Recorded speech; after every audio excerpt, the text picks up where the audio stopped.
പാതുവായിലെ വിശുദ്ധ അന്തോനീസ്. പോർച്ചുഗലിലാണ് വിശുദ്ധ അന്തോനീസ് ജനിച്ചത്. തൻ്റെ 15-ാമത്തെ വയസ്സിൽ വിശുദ്ധൻ ലിസ്ബണിലുള്ള അഗസ്റ്റീനിയൻ ആശ്രമമായ സാവോ വിസത്തിൽ ചേർന്നു. മൊറോക്കോയിലെ ഫ്രാൻസിസ്കൻ രക്തസാക്ഷികളുടെ വാർത്ത വിശുദ്ധൻ്റെ ചെവിയിലെത്തിയപ്പോൾ അദ്ദേഹം കൊയിംബ്രയിലുള്ള ഫ്രാൻസിസ്കൻ ആശ്രമത്തിൽ ചേർന്നു. തുടർന്ന് വിശുദ്ധൻ്റെ സ്വന്തം അപേക്ഷ പ്രകാരം സഭാ മേലധികാരികൾ അദ്ദേഹത്തെ പ്രേക്ഷിത പ്രവർത്തനത്തിനായി മൊറോക്കോയിലേക്ക് അയച്ചു. പക്ഷേ രോഗബാധിതനായതിനെ തുടർന്ന് വിശുദ്ധന് തിരിച്ചു വരേണ്ടി വന്നു. വിശുദ്ധൻ്റെ മടക്കയാത്രയിൽ അദ്ദേഹം സഞ്ചരിച്ചിരുന്ന പായ്ക്കപ്പൽ നിശ്ചിത മാർഗത്തിൽ നിന്നും മാറി സിസിലിയയിലെത്തി. ഇങ്ങനെയാണ് വിശുദ്ധ അന്തോനീസ് സിസിലിയയിൽ പ്രവേശിച്ചത്. 1221 അസീസിയിലെ വിശുദ്ധ ഫ്രാൻസിസിൻ്റെ നേതൃത്വത്തിൽ നടത്തപ്പെട്ട പ്രസിദ്ധമായ മാറ്റ്സിലെ സമ്മേളനത്തിൽ വിശുദ്ധൻ പങ്കാളിയാവുകയും ഫ്രാൻസിസ്കൻ സഭയുടെ റൊമാഗ്ന പ്രവേശിയിലേക്ക് അയക്കപ്പെടുകയും ചെയ്തു. ആകസ്മികമായിട്ടാണ് വിശുദ്ധ അന്തോനീസ് ഒരു സുവിശേഷ പ്രസംഗകനായി മാറിയത്. ഒരിക്കൽ ഒരു ചടങ്ങിൽ പ്രസംഗിക്കേണ്ട പ്രാസംഗികൻ എത്താത്തതിനാൽ വിശുദ്ധൻ്റെ മേലധികാരി വിശുദ്ധനോട് പ്രസംഗപീഠത്തിൽ കയറി പ്രസംഗിക്കുവാൻ ആവശ്യപ്പെട്ടു. അന്തോനീസിൻ്റെ പ്രസംഗവും പാണ്ഡിത്യവും എല്ലാവരെയും ആകർഷിച്ചു. അതിനാൽ തന്നെ വടക്കൻ ഇറ്റലി മുഴുവനും സുവിശേഷം പ്രഘോഷിക്കുന്നതിനായി വിശുദ്ധൻ നിയോഗിക്കപ്പെട്ടു. മതവിരുദ്ധവാദികളെ മതപരിവർത്തനം ചെയ്യുന്നതിൽ വിശുദ്ധൻ വളരെയേറെ വിജയിച്ചതിനാൽ മതവിരുദ്ധവാദികളുടെ ചുറ്റിക എന്നാണ് വിശുദ്ധൻ അറിയപ്പെട്ടിരുന്നത്.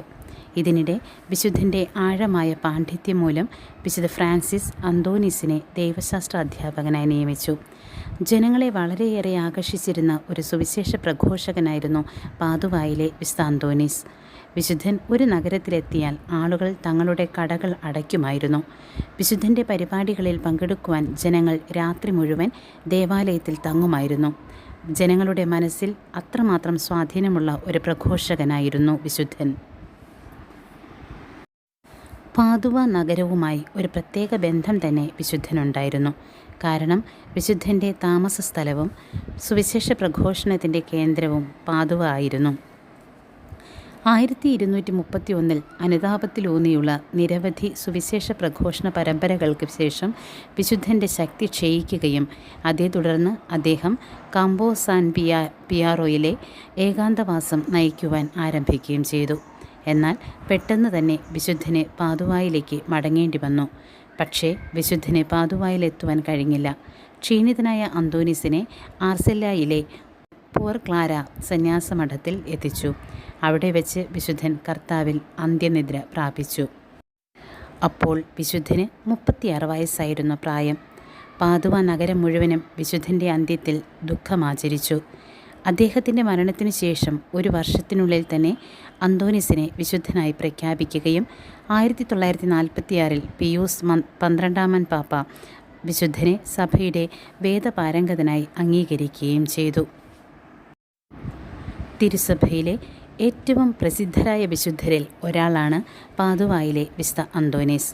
കാണാതെ പോകുന്ന സാധനങ്ങളുടെയും മറ്റനവധി കാര്യങ്ങളുടെയും മധ്യസ്ഥനാണ് വിശുദ്ധ അന്തോനീസ്. ബ്രസീലിൽ വിശുദ്ധനെ സൈന്യത്തിലെ ഒരു ജനറൽ ആയിട്ടാണ് പരിഗണിക്കുന്നത്. പാവങ്ങളുടെ മധ്യസ്ഥ സഹായിയായും വിശുദ്ധനെ കരുതുന്നു.